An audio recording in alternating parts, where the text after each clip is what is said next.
Ash was the smallest drake in the Greymoor clan. Not by a little. By enough that the older drakes stopped hiding their looks when he walked past. They would glance at his wings, then at each other, and say nothing. That silence was worse than words. He had hatched 2 seasons later than the others in his age group, which already put him behind. But when he finally cracked out of his shell on a cold gray morning, there was a moment where Sarah, his mother, had looked at him with wide eyes and held him close. He was small, yes, but he was here. That was enough for her. It was not enough for the clan. The Greymoor clan tested their young drakes 3 times before assigning them duties. The tests were simple and brutal. First came fire. A hatchling stood before a stone target at 30 paces and breathed. The flame was measured by how deep it scorched the rock. Most young drakes left a mark the size of a cart wheel. Ash left a mark the size of a dinner plate. The elder running the test, a heavy old drake named Crag, looked at the scorch mark for a long moment, then wrote something on his clay tablet without speaking. Ash already knew what was written there. The second test was the roar. A drake stood at the echo wall, a tall flat cliff face at the southern edge of the clan territory, and roared as loud and as long as he could. The echo came back and the elders measured how far it carried down the valley. The other drakes in Ash's group rattled stones and shook pine needles loose from the trees when they roared. When Ash roared, a few birds looked up from the branches. That was all. The third test was flight speed. A drake launched from the high ledge above the testing ground and flew a measured course through 2 rock arches and back again. Ash completed the course. He was simply the last to finish, by enough of a margin that 2 of the elder drakes had begun talking to each other about something else before he landed. Crag called him forward after the last test was recorded. He looked at Ash for a moment the way a person looks at a tool that is not quite the right size for the job. Then he said that Ash would remain in the testing rotation and try again in 30 days. It was said without cruelty. It was said the way you say the weather is cold. Simply a fact. Ash walked back to where his mother was waiting on a lower ledge. She said nothing. She pressed her nose to the top of his head for a moment and then fell into step beside him. They walked home in silence through the pine trees. That night, while the clan fires were burning low and the other drakes were sleeping in the warm den caves, Ash slipped out. He went up. There was a ledge he had found on his own, far above the pine line, where the rock was pale and smooth and the whole eastern face of the Greymoor Mountains spread out in front of him like something painted on a wall. On a clear night he could see 3 valleys, 2 river lines, and the dark shape of the high pass that most drakes avoided because the footing was bad. Ash had been coming here for 2 years. He scratched a new mark into the stone with his front claw. The ledge was covered in his marks. Trails he had walked. Springs he had found. A narrow tunnel under the north ridge that came out behind the waterfall. The place where the snowmelt ran fast in spring and carved a new path each year. The flat rock shelf where the sun hit longest in winter and the ground stayed dry. He had mapped all of it. Not because anyone asked him to. Because when he walked these paths alone, his mind went quiet and the shame of the testing ground fell away and he was simply a drake who knew where he was going.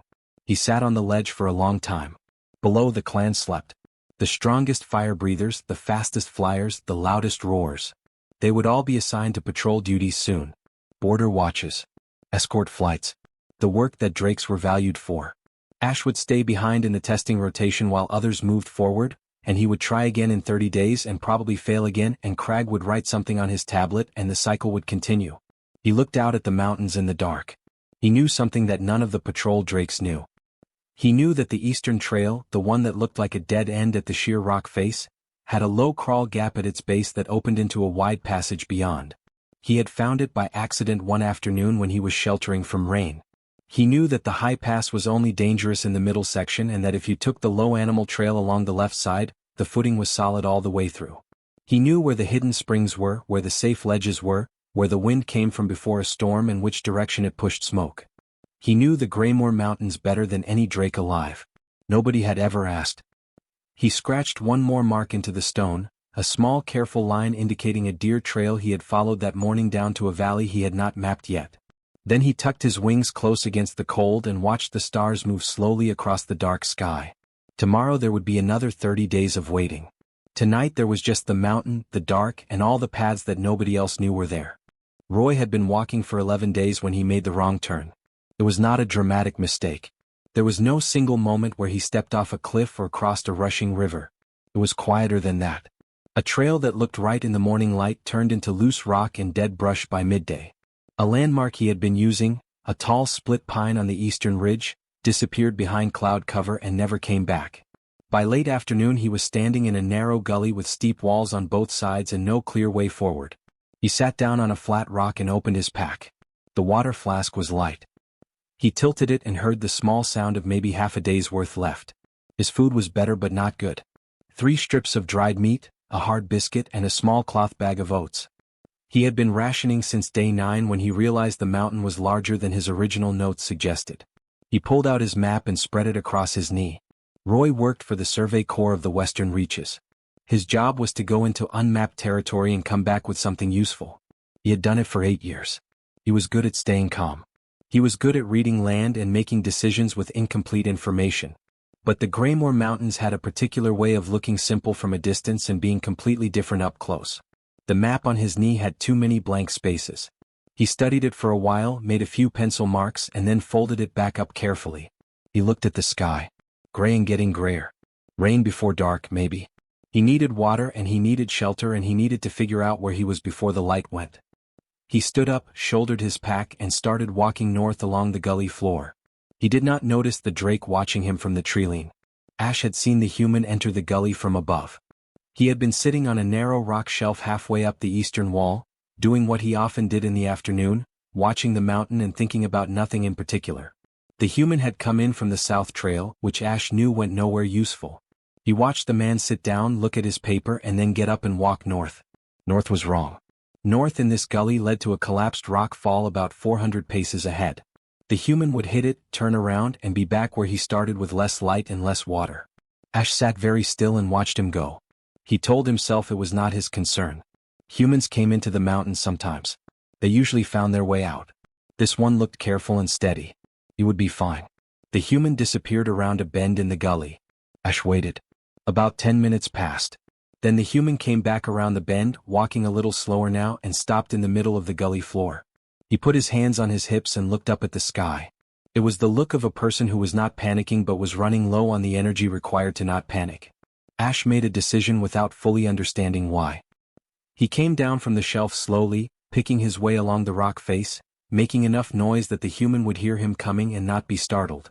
When he reached the gully floor and came around the large boulder at the base of the wall, the human was already facing him.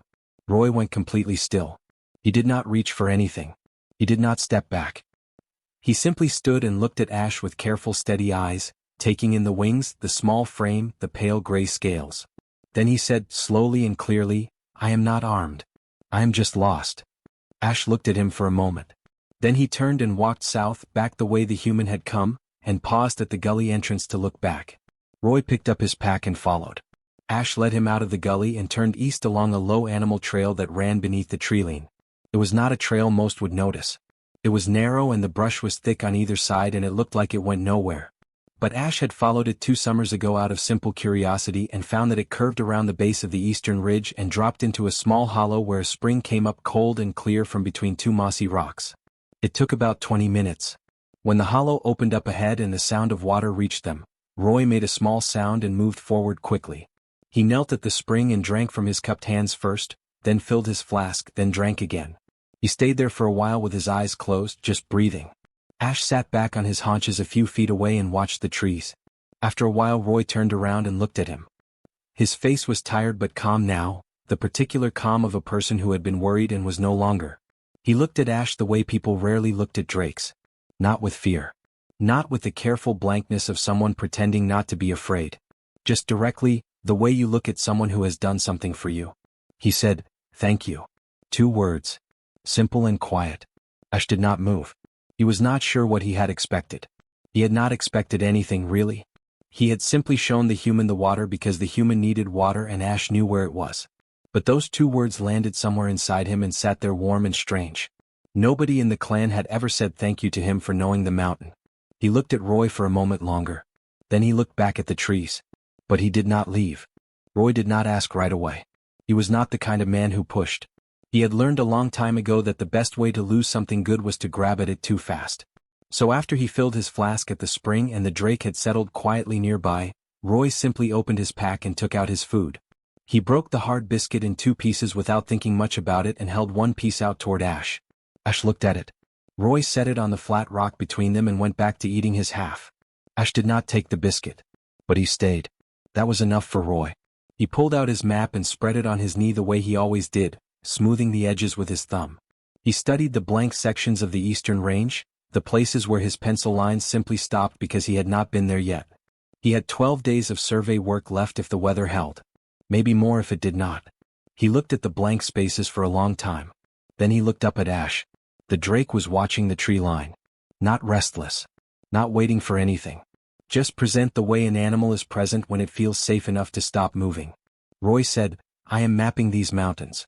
The blank parts on this paper are places I have not been able to reach yet. Ash turned his head slowly and looked at him.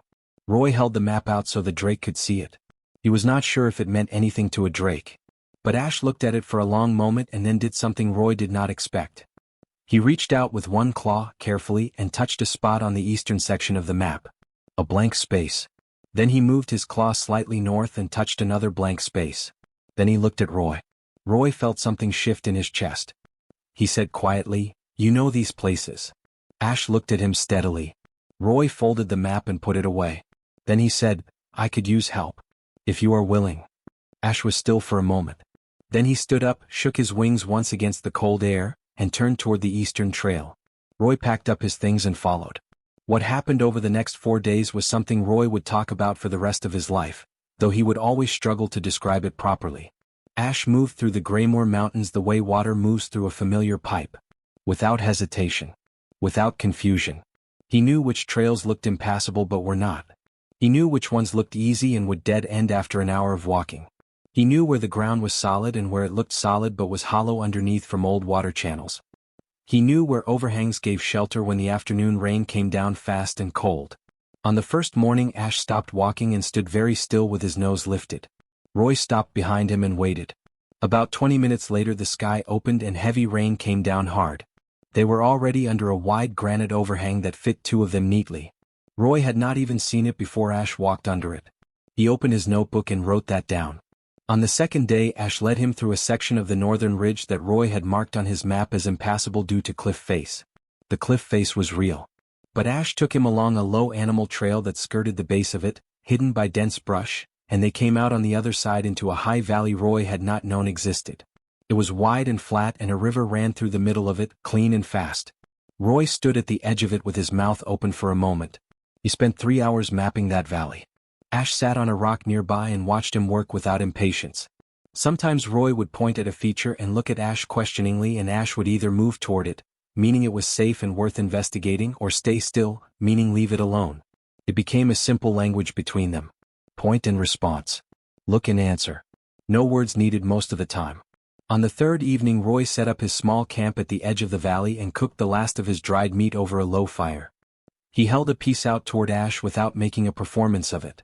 This time Ash took it. He ate it in one careful bite and looked into the fire for a while. Roy wrote in his notebook by firelight. He was filling in blank spaces faster than he had on any survey he had ever done. Trails, elevations, water sources, shelter points, seasonal markers. Ash showed him things that would have taken him weeks of dangerous solo exploration to find, if he found them at all.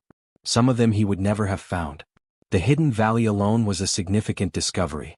His supervisors at the Survey Corps were going to be very surprised. On the fourth morning Roy looked at his map and realized that the eastern range was nearly complete. He looked over at Ash, who was watching the early light move across the ridge line the way someone watches something they love. Roy thought about what it must be like to carry this much knowledge of a place and have no one to share it with. To know every secret corner of a mountain and walk it alone, day after day, with all of it sitting inside you like a book no one had ever opened. He went back to his map and kept writing. But he understood something now that he had not understood 4 days ago. Some skills were not loud. Some skills did not roar or burn or fly fast. Some skills were quiet and deep and patient, and they waited a long time for the right moment to matter. Ash's moment had come. The morning of the 5th day started well. The sky was clear and cold and the light came across the eastern ridge in long flat lines that made the rock faces glow pale orange. Roy packed up his camp quickly, moving with the easy habit of someone who had done it 100 times. Ash was already standing at the trailhead, wings folded, watching the pass ahead. They were heading through the northern pass today. It was the last major section Roy needed for his survey. Once through it, he would have enough to complete the most detailed map of the Greymoor Mountains that had ever been made. One more day. Maybe less. The pass was narrow. That was the first thing Roy noticed when they entered it. The walls rose steep and close on both sides, pale gray rock stacked in long natural layers like pages in a thick book. The trail ran along the bottom between them, wide enough for Roy to walk comfortably and for Ash to move with his wings tucked in tight.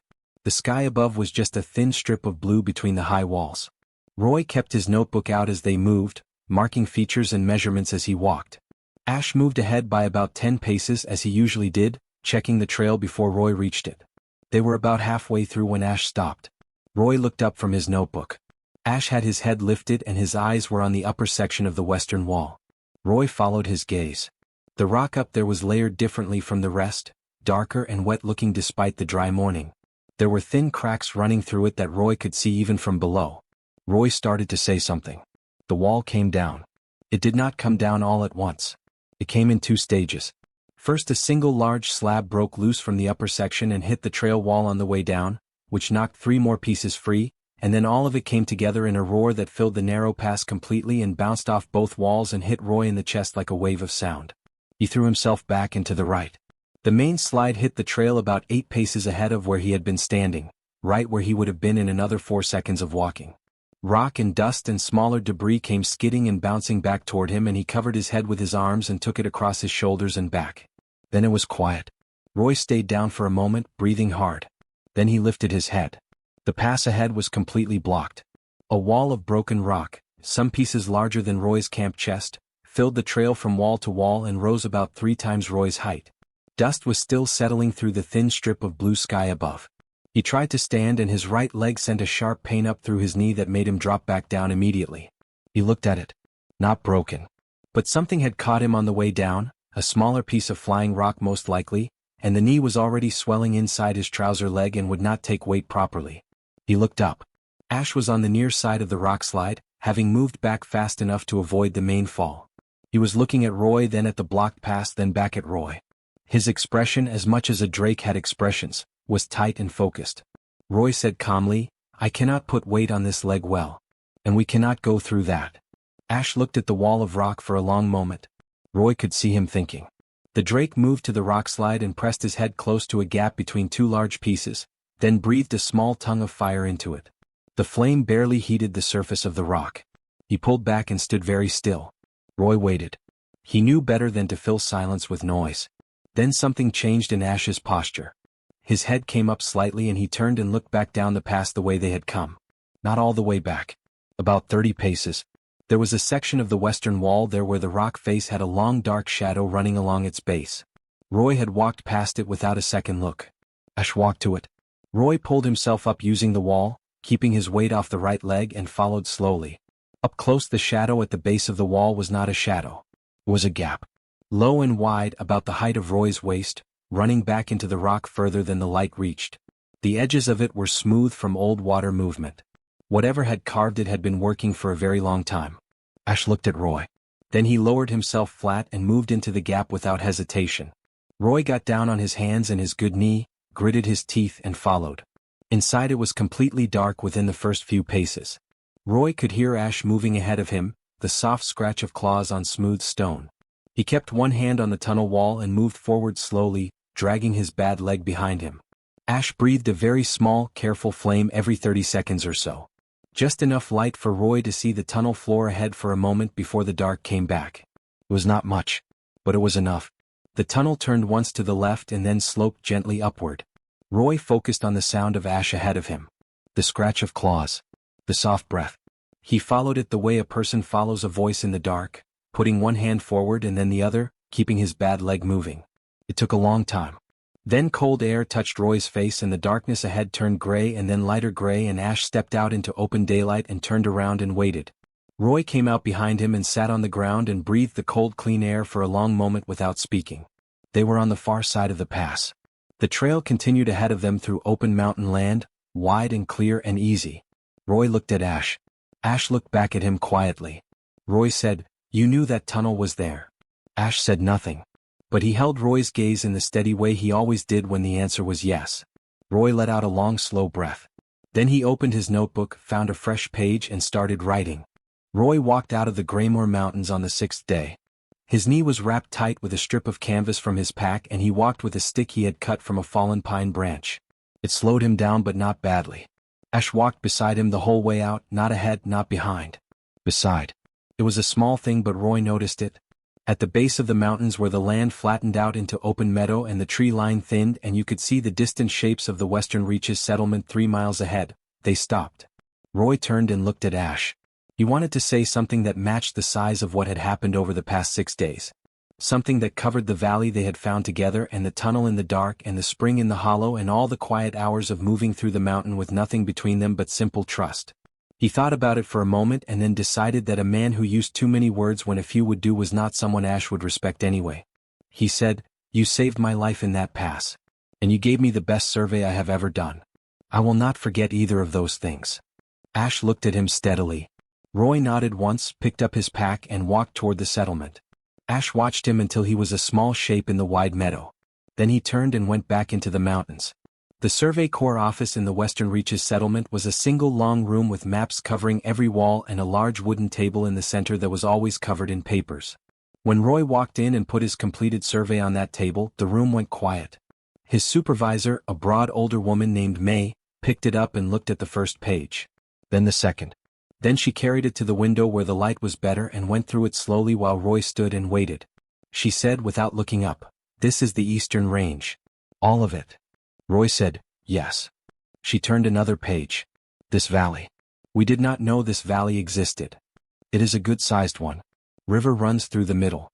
Clean water." May looked up at him. "How did you do this in 6 days?"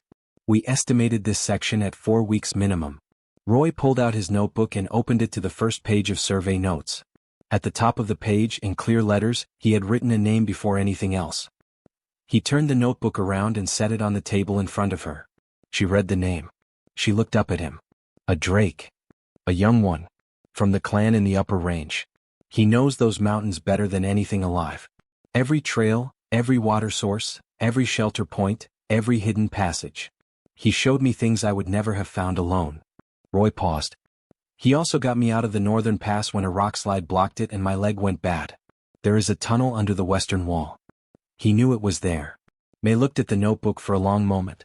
Then she looked back at the map. Then she picked up her pen and wrote Ash's name in the official survey record in the credit column at the bottom of the front page. It was the first time a Drake's name had appeared in a Survey Corps record.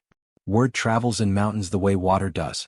It finds the low paths and the gaps in the rock and it moves quietly until it comes out somewhere unexpected.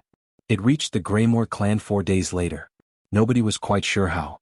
A trader perhaps, or a traveler passing through the lower trails who had heard it in the settlement. But one morning Crag, the elder who had recorded Ash's failed tests on his clay tablet, came to find Sarah at the Den Caves and told her that the clan leader wanted Ash at the Gathering Rock before midday.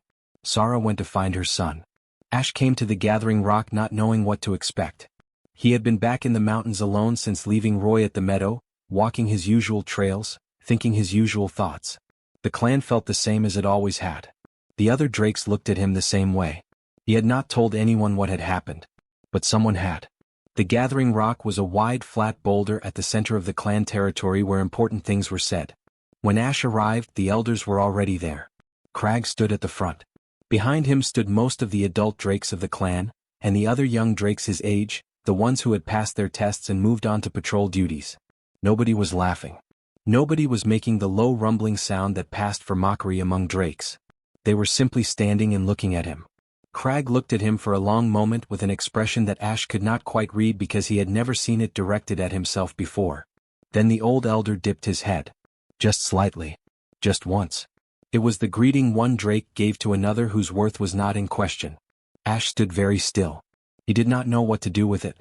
He stood there and accepted it quietly the way he had accepted everything in his life, without performance, without noise. That evening Roy appeared at the tree line below the clan territory. He was walking better now, the stick gone, the knee holding. He had a small leather pouch in his hand. When Ash came down to meet him, Roy held it out without ceremony. Ash opened it with one careful claw. Inside was a compass. Small and solid, the needle sitting still and sure behind its glass face, the cardinal points marked in clean black letters. Roy had carried it for 8 years across every survey he had ever done. Roy said, "So you always know which way is north? Even when the mountain tries to confuse you." Ash looked at it for a long moment. Then he closed the pouch carefully and held it against his chest. Roy smiled, picked up his pack and walked back toward the meadow. Ash watched him go. He watched until Roy was completely gone and the meadow was empty and the evening light was turning the western peaks a deep gold color.